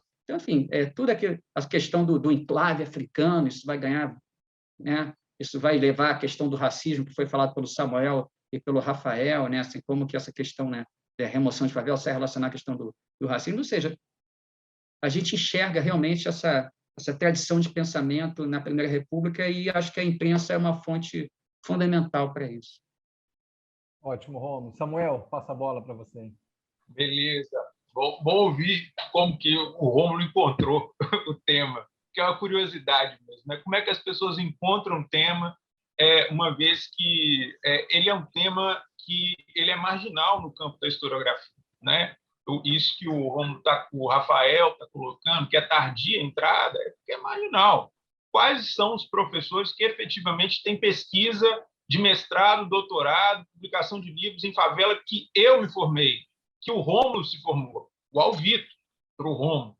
No caso, eu nenhum, né? Eu não tive nenhum contato com professor que estudava favela. Daí, na UFMG, e não tinha ninguém lá, né, que fazia essa discussão. E essa pergunta tem uma dimensão que é antes da universidade, né? E aí eu sou uma pessoa socialmente branca, morei em conjunto habitacional da periferia de BH, depois numa casa também nessa periferia, no Altos Pinheiros, e não vivi o estigma nem racial, nem o estigma de morar numa favela. Então, é importante me situar nesse lugar, né? Daí, por que você vai estudar a favela? Gente, a primeira vez que eu tive contato com uma favela, de entrar numa favela, tinha 2 favelas no meu bairro, Altos Pinheiros, a Savacinho, o Sovaco das Cobras, e eu fui lá acompanhar um amigo meu que jogava bola. E não fazia ideia que ele morava numa favela, e foi assim, né? Agora, daí eu tirei uma curiosidade, não, nenhuma, né? Nenhuma curiosidade. Ele foi se tornar um objeto de pesquisa foi dentro da graduação. Eu fui uma pessoa que eu trabalhei 6 anos em arquivo, né? Eu trabalhei em arquivo público, no Arquivo Público Mineiro, e trabalhei com vários projetos de analisar a documentação do Império, da colônia, da República, organizei arquivos da Polícia Política, então fiz um monte de trabalho dentro de arquivo. E dentro dos arquivos, né, e da história, lendo sobre história de Belo Horizonte na graduação, sempre me chamava a atenção. Eu achava documentos para falar sobre as favelas, mas eu não achava nenhuma bibliografia que me desse apoio, né? E aí eu falei, cara, aqui eu tenho uma lacuna e eu tenho que ir atrás disso, eu tenho que transformar isso numa pesquisa, né? E isso foi incentivo. O outro incentivo é porque eu sou louco com ciências sociais. Eu adoro ler sociologia urbana, né? E isso é uma paixão que eu ganhei na graduação também. Eu tive aula com a Ana Maria Doimo, tive aula com a Tânia Quintaneiro, que são pessoas na UFMG que me deram esse gosto por ler sociologia, ciência política, e isso me atraía, né? Quando eu vou fazer o meu doutorado, escolho fazer meu doutorado no Rio, eu fugia, eu torcia para eu ser aceito por um programa que não fosse de história. Eu queria um programa que tivesse um perfil interdisciplinar, porque eu gostava desse diálogo. Eu fui procurar o CPDOC, porque lá eu achava essa cara de interdisciplinaridade. E aí eu tive o prazer imenso de encontrar no CPDOC o Paulo Fontes, que tem uma pegada assim, e a Mariana Cavalcante, que na época dava aula lá também tem uma pegada assim.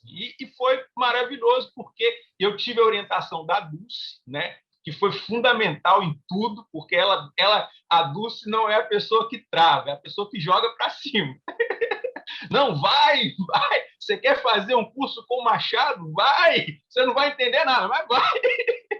Então, ela me julgava para cima. E aí, esse gosto que eu tinha pelo debate interdisciplinar me levou a desenvolver as minhas análises e pesquisa e percebendo uma lacuna no campo, né? E aí tem umas coisas que são assim curiosas sobre pesquisar em arquivos. Você nunca sabe quando que você tem um achado. Isso aí eu acho muito importante, que as pessoas que vão em arquivo, pesquisam documentação, você não sabe quando que você tem um achado, né? Eu tive uma diretora de arquivo que ela sempre ela era muito sacana, ela tinha 20 anos de trabalho de arquivo, e ela era historiadora, mas era profundamente, ela era uma arquivista. E aí, quando a gente achava um documento diferente, ela virava para mim e perguntava: Samuel, isso está na história? Ela virava e fazia essa pergunta para mim: está na história isso, Samuel? E aí ela fala, e é a pergunta que o historiador que vai ao arquivo ele tem que fazer. Isso, o que você está vendo ali, isso já foi dito por alguém, né? Já foi dito por alguém? Como que foi dito? E eu acho que fazer essa pergunta no campo do estudo das favelas é sempre revelador. É sempre revelador, porque você acha outros cientistas sociais, antropólogos, sociólogos urbanos, urbanistas que já falaram sobre o tema de determinada maneira, e às vezes você tem um achado ali, um diálogo, uma ponte para um diálogo que você não reconhece, em princípio. E aí você tem que fazer esforço de transformar aquilo que é uma fonte em historiografia. E aí você está fazendo história. Então, é uma coisa assim, você tem que ter um olhar. E aí você acha imagem, acha estatística, acha jornal, né? Legislações urbanísticas, né? Acho que o Rafael, o trabalho dele, para mim, é uma referência sobre como trabalhar com legislações urbanísticas, com esse material de forma densa, né? Então, você vai achando várias coisas, né? Você não tem que ficar, quando você vai pesquisar no arquivo, eu acho que você não tem que ficar preso, você não tem que ficar preso no que você quer achar. Você tem que se abrir para o que está ali e fazer a pergunta. Isso está na história? Sabe? É a pergunta que a minha diretora fazia e que eu acho que vale muito a pena fazer sempre. Bom, e eu acho que tem uma última pergunta aí, mas eu não estou mais lembrado qual é, né? E acho que é isso. Acho que foi acho isso. que é isso. A gente tem uma pergunta aqui da Andréa Gil, depois eu não sei se mais alguém tem. A Andréa perguntou para o Samuel especificamente o que ele entende da ideia de subcidadania, né? E até que ponto você acha que essa questão pode dialogar com outras contribuições do livro. Eu não sei se mais alguém gostaria de fazer alguma pergunta. Senão a gente passa a bola. Eu passo para o Samuel. Mas alguém gostaria de fazer alguma pergunta, algo? Eu posso passar para o Samuel e vocês vão pensando, né? Senão... Enfim, Samuel, tem essa pergunta. O que você acha quando você usa o termo? Subcidadania, né? Parece que é um palavrão e é sempre bom a gente tirar a ideia de cidadania como algo normativo, né? Porque existe um discurso sobre cidadania que ele é normativo. Você estabelece determinada perspectiva de lei, de modelo de sociedade, isso é cidadania, né? Não é disso que eu estou falando quando eu estou me referindo à subcidadania. Eu estou me referindo, e nem à ausência de Estado, tá?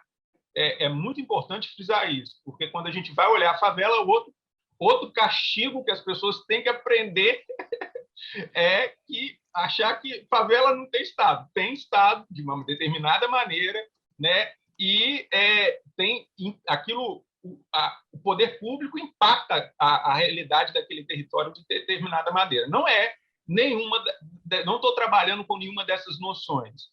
Eu estou trabalhando com uma maneira de você enquadrar, quando eu falo sobre cidadania, maneira de você enquadrar quem é portador de direito e quem não é, a partir de uma lógica de exceção, tá? E é isso que ocorre na retórica das batalhas do Rio. Essas retóricas das batalhas, elas trabalham com a perspectiva que deve existir uma política pública para eliminar as favelas do Rio de Janeiro. Isso desde os anos 40. Tá? Isso é a tônica. E eu acho muito curioso, o Helder Câmara ele dá a data. Quarto centenário da cidade, a favela vai acabar e a cruzada vai colocar a favela abaixo. E todo mundo anuncia um fim para a favela, né? E ao anunciar o fim, você cria uma política que é de subcidadania, porque você não reconhece aquele território, aquela sociabilidade, aqueles atores como portadores de direito à cidade. E, dentro dessa lógica da subcidadania, trabalha com uma espécie de triagem. Quem vai ter direito e quem não tem direito, né? Que nos anos 40, nos anos 50, é a lógica de quem é trabalhador e quem não é. E como você faz para comprovar isso? Porque não é só a carteira de trabalho, tá, gente? Existem controles para fazer isso que são muito específicos. O Rafael falou aí da Fundação Leão 13. A Fundação Leão 13 ela cumpre um papel fundamental na organização da qualificação de quem é e quem não é. E não é só trabalho formal, é uma perspectiva, às vezes, que diz respeito à família do trabalhador, um ideal de família. Né? Então, você tem essas dimensões. Quando eu estou falando de subcidadania, eu estou falando a partir dessa perspectiva. Eu acho que dialoga com o livro porque todo o debate que o Rafael faz, que a Broadway faz, que quem pesquisou as políticas de remoção faz, trabalha com uma perspectiva de olhar a cidadania não como um discurso normativo, mas como uma prática do Estado, né, que é articulado na esfera pública, mas tem núcleos aí que organizam essa ação. Maravilha. Bom, tem 3 perguntas aqui, vieram várias. Eu acho que elas são mais para o Rômulo, mais uma seria para os dois, né? Então, a Irene, grande Irene, obrigado pela presença. A Irene, ela pergunta o seguinte, né, que é professora, grande especialista sobre, enfim, até historicamente, né, Irene, sobre política de criança e adolescência no Brasil. Então, ela pergunta em que sentido o debate sobre cortiços na Primeira República é relevante para a compreensão de favelas hoje. Seria mais para o Rômulo. A Maíra, também mais para o Rômulo, né? Justamente a que a gente está esperando aí a dissertação, a tese de doutorado. Quais dicas de pesquisa poderiam ser dadas aos pesquisadores que pretendem abordar a favela na Primeira República? E uma que a gente poderia fazer para as duas, né? Para os dois, desculpa, da Leonor Hernandes, que ela vai falar o seguinte, né? Direto da Suíça, né, Leonor? Vocês, como historiadores, quando vão visitar museus históricos, tipo o Museu Histórico Nacional, como vocês veem o tema favela tratado, representado nos museus históricos do Rio de Janeiro, né? Então, temos mais uma que acabou de chegar, da Thaís Ulriching. Posso estar falando errado, desculpa. Então, aluno da primeira turma do Urbanismo Social no INSPE, e apesar de ter chegado um pouco atrasado para esse encontro, foi muito importante as escutas para o meu desenvolvimento do meu trabalho. Sou do Morro do Juramento e tenho construído com outros companheiros narrativos para desenvolvimento do território, como potência. Ótimo. Então, foi mais um comentário. Maravilha. Bom, eu passo para vocês dois, depois, se a gente tiver mais uma rodada, a gente passa, enfim, e depois vocês podem também, junto, mesmo o comentário da Thaís, tem outros comentários aqui também, que aí, se vocês também quiserem aproveitar e perguntar. Eu vou passar primeiro para o Rômulo, que eu acho que é mais voltado para o Rômulo, e depois o Samuel poderia abordar também a questão dos museus e como eles são ou não abordados, representados, as favelas são ou não abordados nesses museus. Rômulo.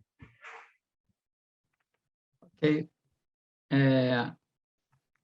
Questão, dicas de pesquisa, né? Isso daí é para mim.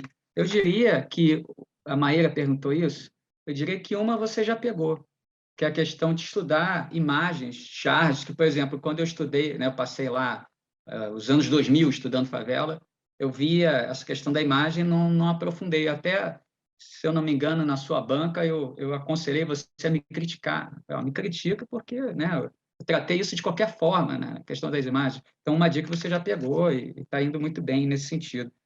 Mas tem, por exemplo, Arquivo Nacional, tem muita documentação ali de polícia, por exemplo, né?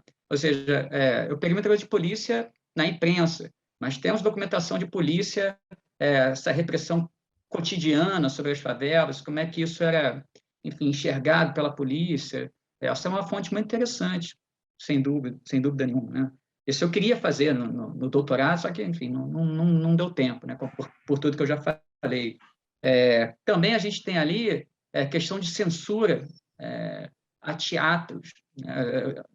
Nos anos 20, havia um tipo de teatro que era o teatro dançante, o teatro musicado, né? Um teatro musical, que era uma verdadeira tradição do Rio de Janeiro. Muitas peças tinham como tema as favelas. Eu mesmo, assim, já escrevi sobre 2 peças dessas. Aquela que tem aquela música Minha Cabrocha, a favela vai abaixo, né? A favela vai abaixo do Senhor, e outra música do Senhor, Não Quero Saber Mais Dela. São músicas que faziam parte do teatro musical da época. Também já escrevi sobre um criminoso morador do Morro da Favela, né? Um desviante chamado Sete Coroas, que também tinha uma música dele que fazia parte de peça de teatro. Então, existe censura num determinado momento dos anos 20 ali, que havia muita produção sobre favelas e pelo que eu pude pegar, realmente o tema de favela passou a ser um pouco censurado, porque políticos iam lá muito. Então, está aí uma documentação muito interessante também sobre censura de produção cultural cerca de favelas na Primeira República. Outro tema que me chama atenção para ser pesquisado, que eu também queria ter feito, não fiz, são os engenheiros. Eu citei aqui né, esse Everhard Beckerhard, que o pessoal fala Bicau, cada um fala de uma forma, né? Eu tento falar o mais próximo possível de um alemão, né? Mas é isso. Ele é um conhecido, tá? Inclusive com relações muito estranhas, estranhas nada, bastante claro com o mercado imobiliário da construção civil, na verdade, com a construção civil, tá? É isso. Com os construtores, ele tinha ali uma relação com os construtores civis e ele fazia lobby na imprensa abertamente. Agora, tem muito rotariano, né? O pessoal ali do Rotary Club, que eu vejo na imprensa, Armando Godoy, enfim, muitos nomes estão sempre ali visitando favelas, fazendo. Aí eu leio, fulano tem um trabalho sobre as favelas, um memorial. Então, quer dizer, tem também esses engenheiros reformistas ali que estavam de olho, né, no fim das favelas e tal, que eram a favor dessas reformas urbanas feitas ao longo da Primeira República. Tem muita coisa que, se a gente correr atrás do nome desses engenheiros, a gente pode encontrar na imprensa ou no próprio Rotary Club, que aí já é um outro problema, né? Como entrar no Rotary Club. Mas, enfim, quanto à questão, né? Eu vi aqui uma estudiosa do Morro do Juramento, eu queria deixar registrado que no semestre passado eu dei uma aula, dei um curso sobre História das Favelas na PUC. Ou seja, já é uma recriação daquele curso que eu fiz em 2000, que abriu minha cabeça, e temos alunas aqui desse curso, que eu estou vendo claramente, que estão aqui na minha frente. Agradeço a presença de vocês. Tá? Algumas pessoas que assistiram como ouvintes também estão aqui, mas muitos alunos, né? Digo até que a maioria dos alunos era de moradores de favelas. Então, também é uma forma, né, da história se abrir a demandas, né? Porque eu reconheço que a história ela demora um pouco a se abrir a temas do cotidiano, do tempo presente, né? E quando eu fiz esse curso foi um sucesso, né, de público na PUC, e volto a dizer, moradores de favelas que, logicamente, levaram conhecimento ao curso que eu não poderia atingir, né? Então, foi um curso que ficou bastante rico com esse encontro de interesses que houve. Acho que é por aí. Muito bom. Eu reforço aqui o comentário da Leia também, que ela colocou da importância do professor, enfim, como que a influência, enfim, de um comentário, como o Rômulo colocou muito bem. E eu acho que isso também, que ele colocou, é bem bacana, né? Eu acho que no departamento, bom, eu não sou do departamento de História, sou do departamento de Serviço Social, e tem muitos aqui presentes, e é bacana, assim, porque muitos dos meus alunos de Serviço Social trabalham historicamente, né? Eu não sei se eu estou colocando minhoca nas ideias deles, mas eles estão fazendo também história, enfim, na medida do possível, e muitos também de favela. Eu acho que isso é bem bacana também. Samuel, passo para você. Beleza. Bom, gente, assim, sobre entrar no museu e você ver a questão das favelas, né? Olha, recentemente eu tenho me surpreendido com isso, né? Mas recentemente, né? Porque eu estou falando dos museus centrais do espaço da cidade, né? Mas tem surgido exposições sobre favelas muito bem feitas, que colocam as favelas dentro do debate sobre as políticas habitacionais, das relações raciais, das relações de trabalho, e são muito potentes, né? Eu falo recentemente, um mês atrás, eu fui no MAR e estava numa exposição lá que é maravilhosa, né? Que dialogava com um monte de coisas, né? E em Belo Horizonte também, Museu Abílio Barreto, a Josiane Alves fez uma exposição também muito bacana, pegando a questão negra e do espaço urbano, falando de várias coisas. Vai ter agora, em Belo Horizonte, um museu focado nas periferias e favelas. Então, quer dizer, é um tema que atravessa, tem atravessado os espaços museológicos em diferentes sentidos, né? O Museu da República, a gente já foi lá falar, Rafael, e tinha uma exposição maravilhosa sobre o Leeds and Leeds lá, sobre o Anthony Leeds, né? E as fotografias. Então, é uma coisa que está acontecendo, e eu vejo essa presença. Só que tem uma outra pergunta que volta, acho que a última pergunta que eu não respondi, né? Por que a história, às vezes essas exposições têm curadoria não de historiadores, tem curadoria de antropólogos, tem curadoria de urbanistas, tem curadoria de sociólogos, tem raramente, às vezes, tem uma curadoria e uma coisa especialista do historiador. Por quê? Porque a história entrou de maneira tardia dentro desse campo, e eu acho que tem outra coisa que acho que o trabalho do Mauro, do Mário e do Rafael ajudam a gente a pensar, né?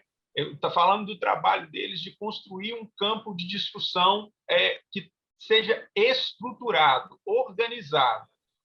Eu acho que a questão urbana na historiografia ela vem pela tangente. O cara estuda ciência e aí vem Benchimol lá e fala sobre a favela. O cara estuda cultura popular, aí chega a favela.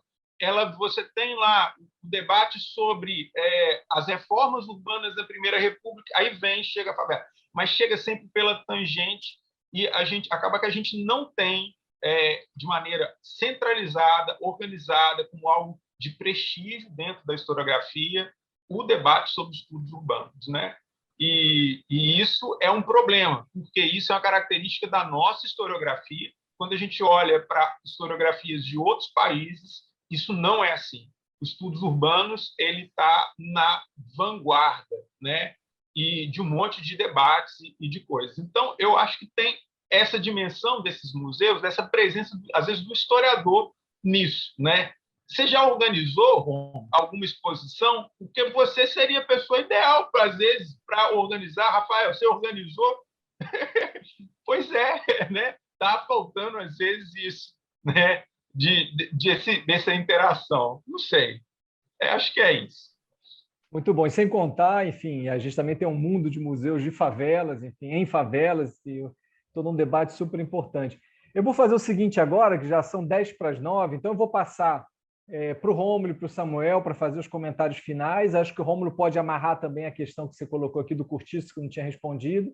E aí eu te deixo também fechar, o Samuel também, e eu passo depois para finalizar a Tatiana, se tiver uma questão mais prática, enfim, de venda de livro, de não sei o quê. Como a gente anunciou isso mais no início, talvez o pessoal tenha chegado mais no final e não tenha lido aqui os comentários. Rômulo, por favor. Rapidamente, e vou ser rápido, a questão dos cortiços, né, que me foi perguntada, a importância de estudar cortiços em relação ao tempo presente. Bom, assim, em primeiro lugar, a gente estudar cortiços é perceber como que a questão habitacional foi, digamos assim, enxergada no determinado momento da história e como ela foi tratada por meio da violência, por meio de tentar jogar o problema para debaixo do tapete, para depois tentar, para depois torcer para que um outro governo resolva isso. Enfim, foi por meio de uma negação à cidadania da população, ou como o Chalub coloca, foi a invenção de uma tradição no sentido de negar direito à cidade, um evento como a derrubada do Cortiço Cabeça de Porco, né? Então, assim, entender a gestão dessa questão habitacional no momento em que ela foi criada, isso é da maior importância para a gente entender, né, a própria questão da habitação no Rio de Janeiro, como um todo. Não só entender essa origem, mas também como que ela vai se reproduzindo com o tempo. A segunda questão também que eu acho interessante de que é uma paisagem que ainda existe no Rio de Janeiro. É impressionante como é que a gente fala de cortiço como se fosse uma coisa lá do século XIX, né? Na verdade, os cortiços, né, mesmo, né, por muito tempo, quando se falava em favela, os cortiços ainda eram a principal moradia da classe trabalhadora do Rio de Janeiro, mesmo ao longo da Primeira República, né? E hoje, enfim, região portuária, sendo a cidade, os cortiços estão aí abandonados, né? Porque realmente, aí no caso da favela, tem uma premência no debate, mas é isso. Estudar cortiço é também estudar o tempo presente até hoje, né? Por aí. Agora, sim, para fazer, né, uma fala final aqui, dizer que esse convite, para mim, foi bastante importante, em primeiro lugar, porque a figura do Rafael, aliada à figura do Mário e do Mauro, né, essa figura do Rafael é muito importante, porque ele não é só um super pesquisador do tema das favelas. O Rafael, ele é um organizador, né, de um campo de estudos sobre a favela atualmente no Rio de Janeiro. Isso é da maior importância, como foi a Alicia Valadares, e ainda é, né? O Rafael, ele é um desses personagens que estão realmente lutando, né, para que esse tema ganhe cada vez mais densidade histórica, né? Então, eu acho que está relacionado com o Rafael, com o Mário e com o Mauro, que logicamente, partilham desse objetivo. Isso, para mim, é da maior relevância, né? E esse livro ele vai nesse sentido mesmo, né? Outra questão outra questão pessoal que para mim foi legal foi poder resumir toda uma trajetória, né, de estudos que eu tive sobre favelas num texto. Eu me lembro que, quando eu estava defendendo a minha dissertação, o Paulo Quinaus, que estava acompanhando o trabalho, né, falou: existe uma coisa urgente que você tem que fazer. Transforma a sua dissertação num artigo. Faça isso. E eu não fiz, né? Não fiz porque eu emendei mestrado no doutorado, depois doutorado com vida profissional, e o tal artigo, né, que realmente exigia que eu parasse, lesse, resumisse todo um trabalho de 300 páginas, eu acabei não fazendo. Eu fui publicando partes, como o pessoal faz, e esse trabalho eu fiz hoje, finalmente, né? Assim, o Rafael, quando me convidou, eu enxerguei essa possibilidade, finalmente, de resumir, né, essa minha questão da favela com a imprensa num texto de 20 páginas, ou quase isso, enfim. Então, é nesse sentido que também foi importante retomar esse tema, e é um tema que eu tentei abandoná-lo, digamos assim, mas ele não me abandona. Para mim, é felicidade, porque até hoje sou chamado para participar de bancas sobre esse assunto, e acho que um dia eu devo retomá-lo, né, em outras bases. A Maíra está perguntando as dicas, né? Essas dicas eu dou para você, mas também estão aqui na minha cabeça, né? Quem sabe eu não consigo voltar para esse assunto. Obrigado, Rafael. Obrigado a todos que estão aqui nesse horário conversando com a gente. Samuel. Bom, deixa eu baixar essa mão aí, meu Deus. Queria bater palma, não sei usar os recursos audiovisuais aí desse tempo, mas vamos lá. Assim, queria agradecer, Rafael, pelo convite, a Tatiana que está aqui coordenando, né, da editora, a fala do coordenador também da editora da PUC, né, a oportunidade de estar publicando junto com vocês. E é isso, vocês estão organizando um campo, essa publicação ela é fundamental para a gente ter um debate denso sobre a cidade, né? Não é só sobre a favela, é sobre a cidade. Às vezes a gente tem uma discussão que é espasmódica, né? Ela ocorre no momento e apaga, e a gente tem que criar as bases para que isso se organize. Então, falar isso e vamos que vamos aí, vamos seguir em frente aí com essas análises, né? E que a gente possa encontrar outras vezes, né? Em outros momentos, né? E agradecer o pessoal que está aí, todo mundo aí até agora. Valeu. Maravilha, Rômulo, Samuel, super obrigado. Acho que essa fala final dos dois sintetizam bem o esforço aqui do trabalho, da coletânea. Eu acho que falar da cidade, eu acho que cada vez mais a favela tem muito a falar, não só da favela, né, claramente como lugar de fala, mas também de toda a cidade, né? Eu acho que a potência da favela não é só para a favela, mas eu acho que é de repensar a própria cidade, a nossa própria sociedade, vide todo o contexto da Covid que a gente viu. Acho que, enfim, muitas vezes a gente faz alusão, eu repito sempre isso, da favela como um espaço da cultura, do samba, do funk, mas é também um lugar de conhecimento jurídico, de conhecimentos hoje da Covid epidemiológicos, enfim, tem muitas possibilidades da gente repensar a favela não como lacuna, né, mas como potencialidade e a riqueza que emerge dali. Enfim, então agradeço muito aos dois, a todos que estão aqui presentes. Antes de fechar, eu vou passar a palavra à Tatiana, que começou em nome da editora. Eu queria agradecer também a Cristina, que está aqui, da editora Palas, pela parceria de sempre, foi ótimo. E eu passo a Tatiana, se tiver algum comentário, algo que você queira fechar, a bola é sua, e obrigado pelo trabalho. Não, apenas agradecer Rafael, Samuel, Rômulo, por compartilhar suas experiências aqui conosco. Foi muito rico e é muito bom ouvir os autores falando das suas pesquisas, dos seus trabalhos. Isso é muito rico, com certeza. Agradecer também ao Mauro e ao Mário, que organizaram junto com você, Rafael, a obra, né? Agradecer a Cristina pela parceria de sempre com a Palas, que é sempre maravilhosa. A gente tem um carinho imenso pela Palas, que sempre traz aí tantos temas importantes para discussão também conosco.